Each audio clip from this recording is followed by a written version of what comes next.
Thank you so much అండి. ఇప్పుడు అన్నపూర్ణమ్మ గారిని మాట్లాడవలసిందిగా రిక్వెస్ట్ చేస్తున్నాం. తిట్టకు.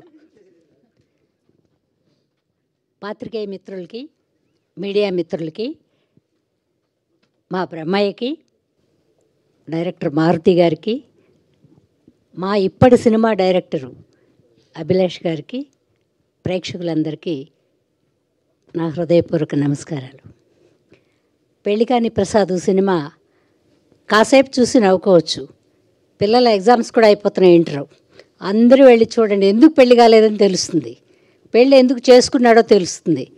అయితే సినిమా చిన్నది అని నేను చెప్పను, కానీ సినిమాలో కూర్చున్నంతసేపు ఒక్క సీన్ కూడా మిస్ అవ్వకుండా నవ్వుతూనే ఉంటారు.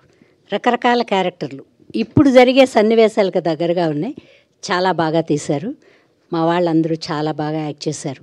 అంటే మహానటులు లేరు, కానీ ఒక మీడియంగా ఉండే వాళ్ళందరూ ఉన్నారు. సప్తగిరి గారికి తోడుగా తతిమ అడుగులన్నీ ఆయన వేస్తాడు, ఆయన వెనక మేము నడుస్తాం. నమస్కారం. థ్యాంక్ యూ అమ్మ. థ్యాంక్ యూ సో మచ్ అండి. ఇప్పుడు ప్రమోదిని గారిని మాట్లాడవలసిందిగా కోరుకుంటున్నాం.